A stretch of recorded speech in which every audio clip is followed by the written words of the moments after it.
enthusiasm. My goodness alive. Read something the other day you're going to be enormously intrigued with. Read where every third person was either remarkably handsome or amazingly beautiful. Now, what I'd like to get you to do is look directly at the person on your left. No, left. Now look directly at the person on your right. And if it ain't either one of them,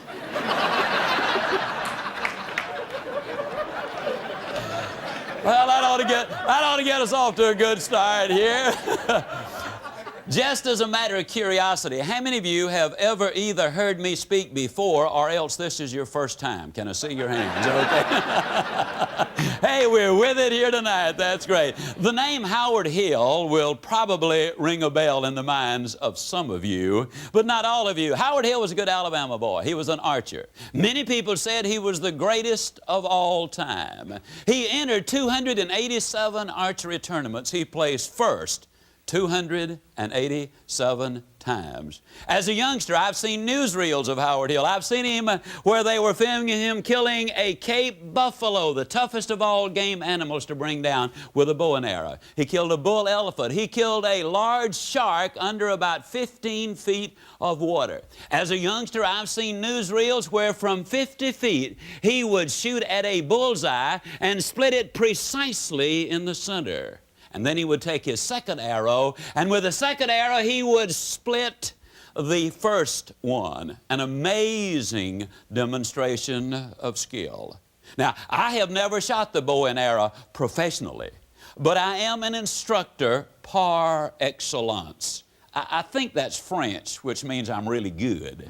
But I'm not absolutely certain of that. As a matter of fact, I am so good as an instructor of archery that I could spend 20 minutes with any man or woman in this audience this evening, and provided your eyesight is normal and your health is good, at the end of 20 minutes, I would have you hitting the bullseye more consistently than Howard Hill could have hit it the best day of his life.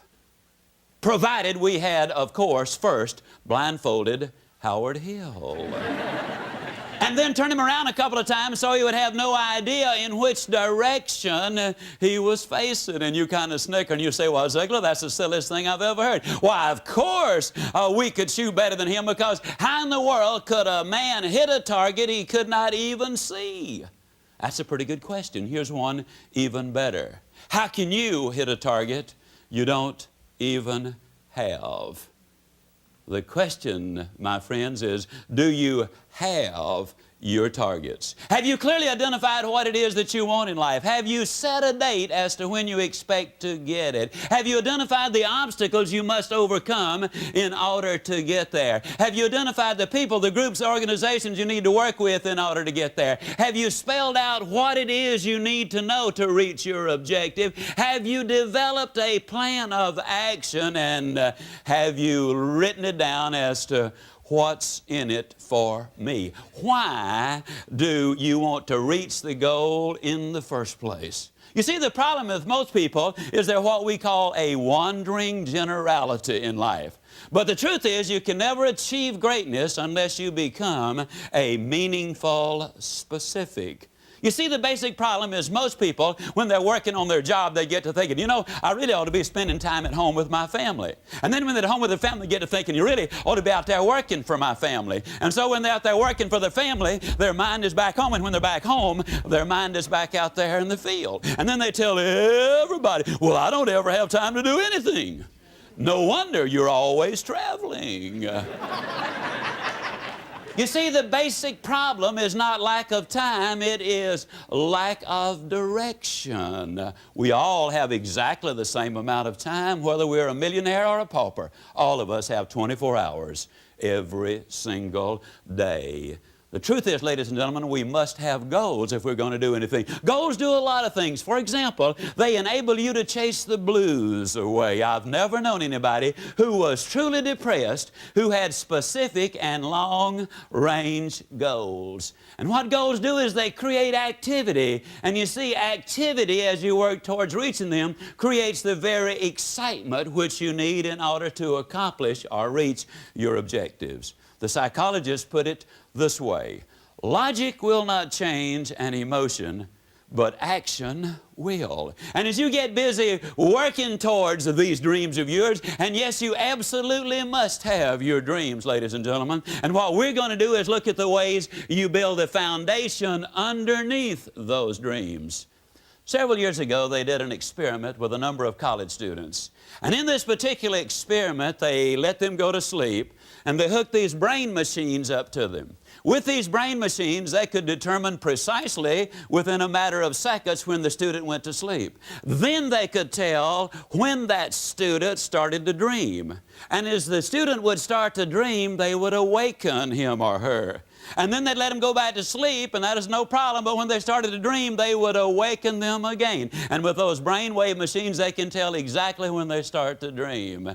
At the end of one night of this kind of treatment, many of the students were nervous and fidgety. At the end of 2 nights of this kind of treatment, where they had a reasonable amount of sleep, but no dreaming, they became very irritable and very short and very cross. At the end of just 3 nights of a reasonable amount of sleep, but no dreaming, they could tell that some of them were headed for some psychological difficulties. And so what they did was they aborted the experiment. Now, about 24 hours later, most of the students were back to normal. Within a week, all of them had returned 100%. But the experiment proved something very conclusively, and that's this: when you're asleep, ladies and gentlemen, you need your dreams. I'm here to tell you that when you're wide awake, you also need your dreams. You must have your goals. You'll never make it as a wandering generality. You must become a meaningful specific. If you're going to work tomorrow because that's what you did yesterday, you're not going to be as good tomorrow as you were yesterday, because now you're 2 days older and no closer to the goal which you do not have. You can't make it as a wandering generality. Most people understand you got to become a meaningful specific. It reminds me of an experiment done some little while ago by Jean-Henri Fabre, the great French naturalist. He took a number of processionary caterpillars, so named because they follow each other in a procession. And he lined them around a flower pot until they formed a never-ending circle. And they started going round and round 24 hours that first day. And then they went the next day and the next. And by about the third or the fourth day, he put some pine needles into the center of that flower pot. That's the food of the processionary caterpillar. They kept going round and round, 7 full days and 7 full nights. They went round and round until they literally dropped dead from starvation and exhaustion. With an abundance of food less than 6 inches away, they had starved to death because they confused activity with accomplishment. You've got some friends that are in the same shape. They're busy, busy, busy all the time. They're going, and they're here and they're there and they're somewhere else. But they never really accomplish anything because they don't have those specific, clearly identifiable objectives. You gotta have those goals.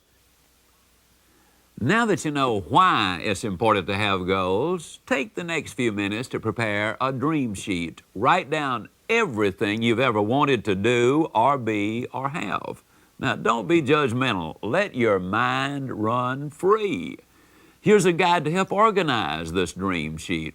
As you write down one idea, it will trigger others. No matter how far-fetched or seemingly unrealistic, be sure to write down everything.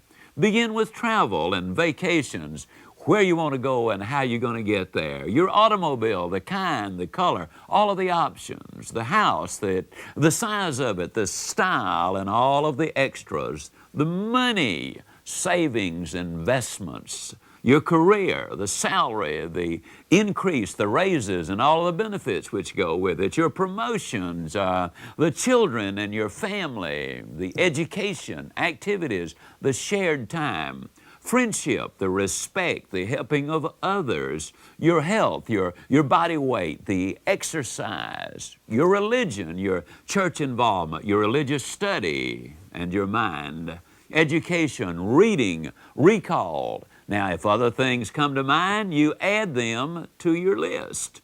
Take your time to complete this list, and when you're finished, set it aside for 24 to 48 hours. At that point, get out your dream sheet again, and after each item, write why. Now, this is crucial. If you cannot clearly articulate in one sentence why you want to be, do, or have what you included on your list, it is not something you're serious about. So take it off.